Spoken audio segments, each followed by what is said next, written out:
Bueno, Antonio Escotado, al que desde luego no voy a presentar en primer lugar porque ya lo conocéis, y en segundo lugar porque Antonio Escotado ha llegado a ser lentamente, sin prisa y sin pausa, el último dinosaurio, el último ejemplar de una especie en extinción, que es el filósofo.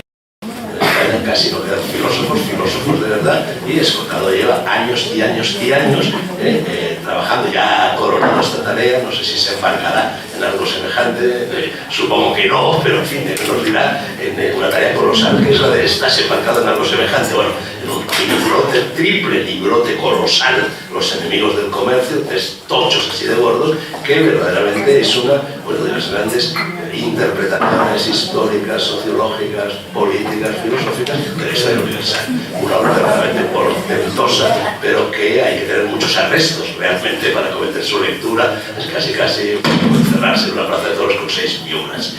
Bueno, como digo, pues no quedan filósofos, grandes filósofos, ¿no? quedan ensayistas, quedan estudiosos de la historia de la filosofía, pero filósofos, nos quedan muy poquitos, y yo creo que en España, desde luego, el ejemplar que mejor lo representa pues es Antonio Escotado. Antonio Escotado, bueno, yo me he invitado a participar en este curso porque Antonio Escotado, en otros tiempos, no sé ahora, en fin, estudió bastante ese fenómeno al que me referí yo ayer en la presentación, que es el libertinaje, pero no el libertinaje entendido, en fin, como Holgorio, Francachela y demás, aunque también, sino el libertinaje entendido, bueno, como un gran movimiento filosófico, histórico, ideológico, gracias al cual, en definitiva, bueno, pues se puso en marcha pues, todos estos mecanismos de la libertad, de la ilustración, de la democracia y patatín y patata. Yo, en fin, para terminar de presentar a Antonio Escotado, voy a recurrir al celebérrimo microrrelato del ejemplar del Parque Jurásico más famoso que existe en la historia de los grandes saurios, que es el cuento de Monterroso, famoso, donde, como sabéis, pues cuando me desperté, el dinosaurio seguía allí. Bueno, pues yo, cuando me desperté, Antonio Escotado seguía aquí.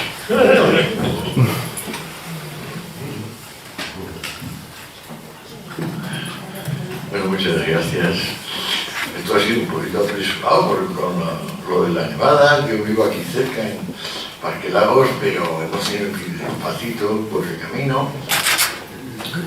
Y hay coincidido una serie de cosas y me he tenido que releer lo que yo mismo había escrito, que me había tomado bastante tiempo, sobre los herejes panteístas del siglo XII, que es un movimiento que les van a dejar asombrados, porque claro, no es paja alguna, tampoco soy capaz de recordarlo de memoria, pero es una tontería no leer y no tomar en consideración literalmente lo que dijo esta gente, quién fue esta gente, qué cachondos y qué inteligentes fueron.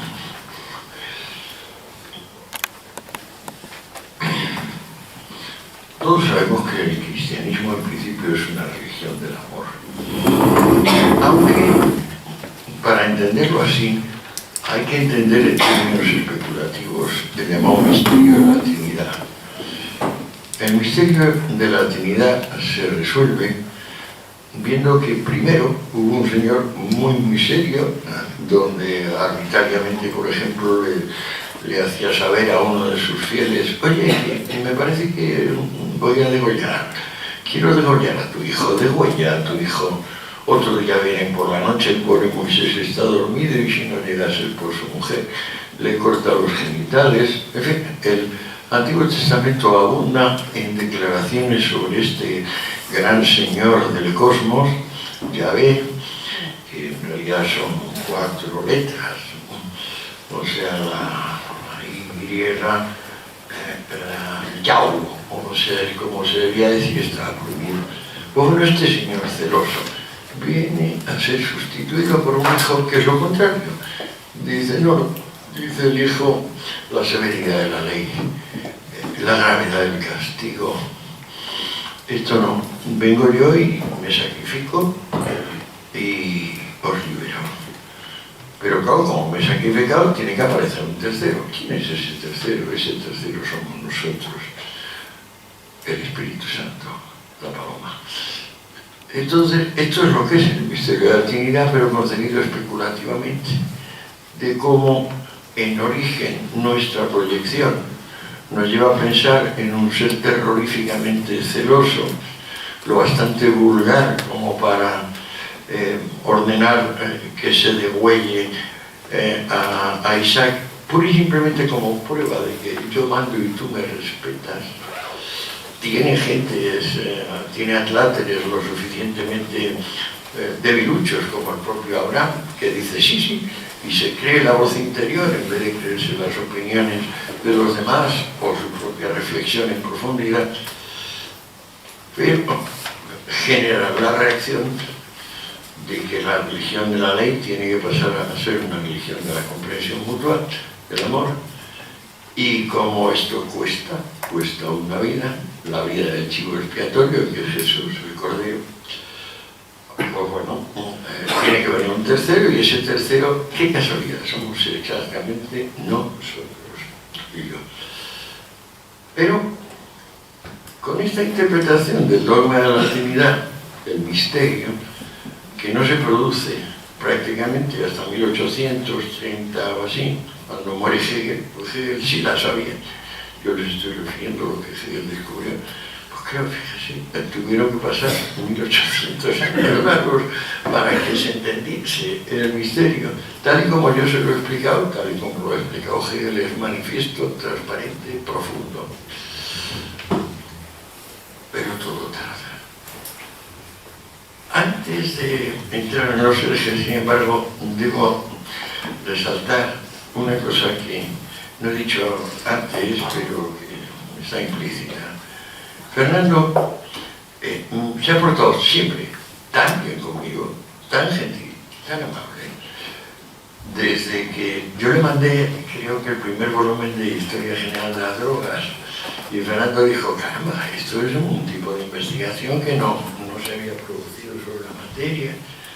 Entonces, frente a una sociedad que siempre me ha tenido muy mal, mi gremio me ha detestado, no gusta la independencia en este país, no gusta no pertenecer a capillas, a Fernando le gustó mi independencia, es la que él mismo cultiva, y me ha ayudado desde entonces. Para mí es un modelo de amigo no solo valioso, sino leal y productivo, es decir, que da consejos oportunos. Aristóteles decía que había tres tipos de amistades. La más simple es la de conveniencia. Un poquito por encima está la afinidad, la amistad de afinidades, es decir, te gustan cosas comunes y eso es la base. Pero la verdadera amistad es la amistad de excelencia, donde cada amigo percibe en el otro una chispa del superhombre e insiste en ayudarle a que alcance eso que él potencialmente es. Hasta ahora Fernando ha estado haciendo muy bien ese papel conmigo y yo se lo agradezco profundamente. Sí.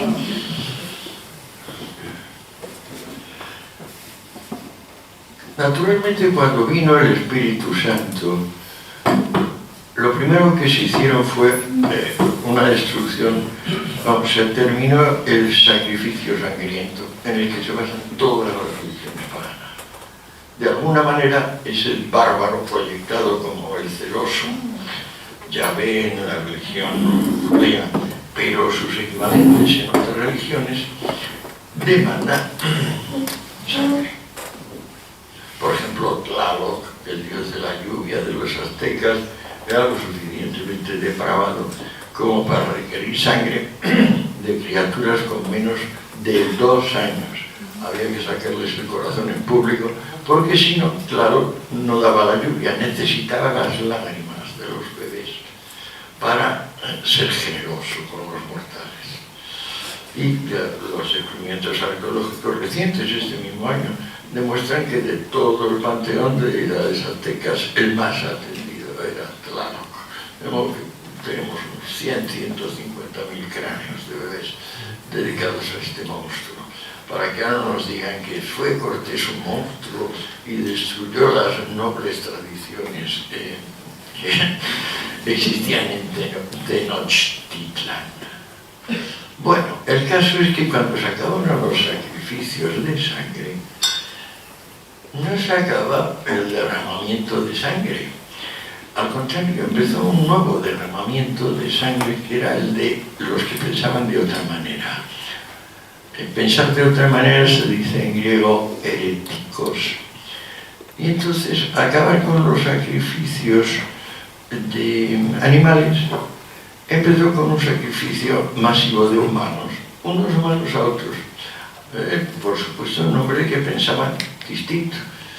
Llegó a darse el caso aquel asombroso del filioque, donde ponerle el cue, que es un i, es una copulativa en latín, poner o no poner el cue, pues determinaba la diferencia entre atanasianos y arrímanos. Esto le pudo costar la cabeza a cientos de miles de personas el filioque en Constantinopla. Bueno, no puedo recordarles cómo se acabó hundiendo Roma. A mi juicio es una interpretación nueva que me impusieron los 20 años de trabajo en los enemigos del comercio.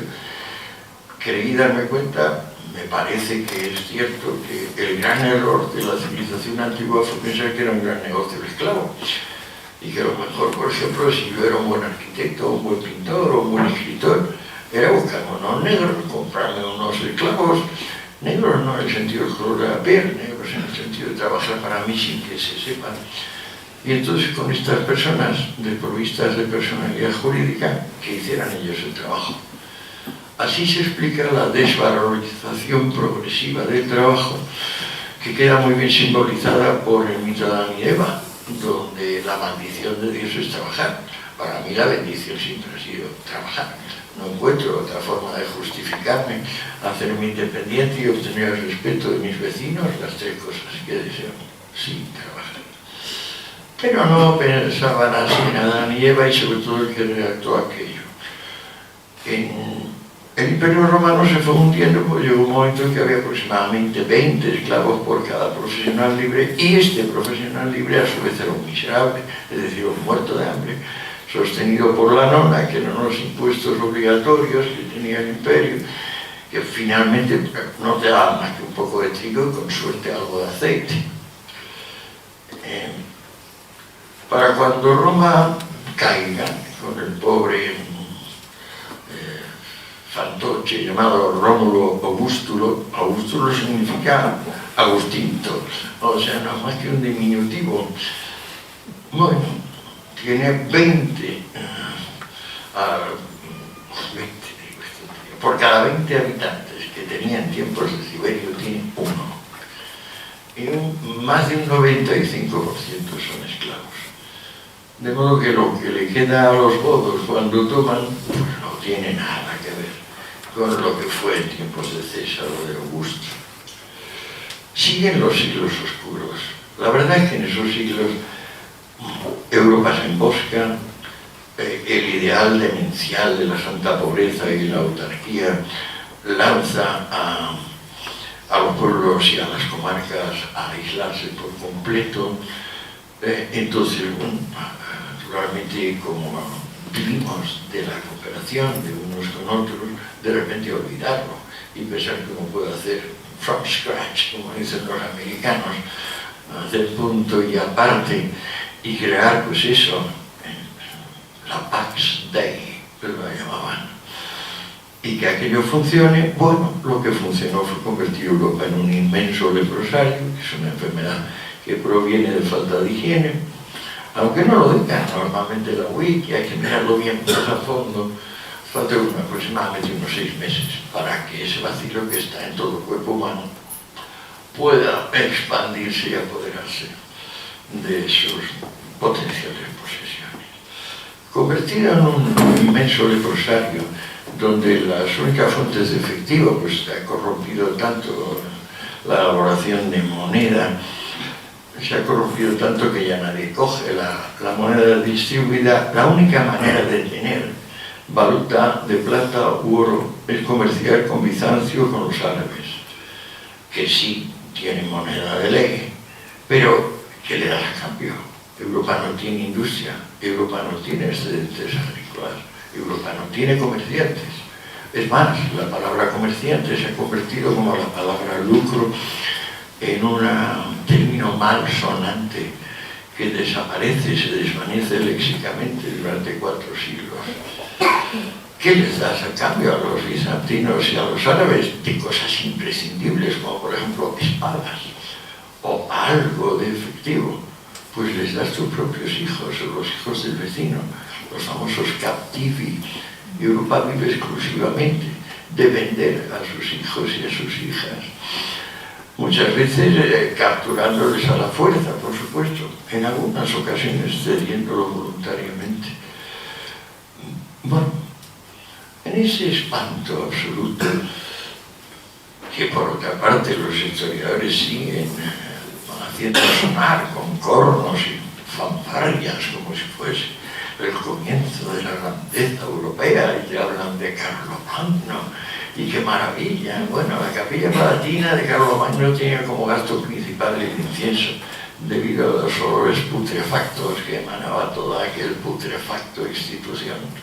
Carlomagno era analfabeto, se lo tenía que leer todo Alcuino de York, que era de los pocos del lugar que entendía.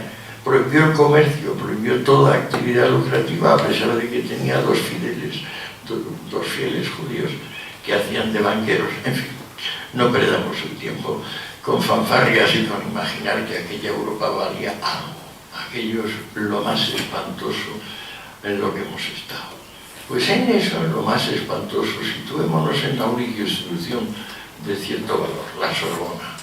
Pongámonos en 1200, un poquito antes de que florezca Tomás de Aquino. Los catedráticos de metafísica son David de Dinant y Amalric de Benna. Vamos. David de Dinant les cuenta a los alumnos, comillas, una sola sustancia son la materia, la mente y Dios. ¿Cierto? Es en un momento el grado de sacrilegio y de blasfemia que contienen estas palabras. Amalric, después de decir esto, pues tomó las de Villadiego, razonablemente. Discúlpeme, pero es el Parkinson, ya me hace temblar de cojones la mano. Y me lo sujeto con dos y además me quiero pegar un brincotazo. Bueno, a ver si me inspiro y puedo decir algo que me da pena. Cosa muy difícil.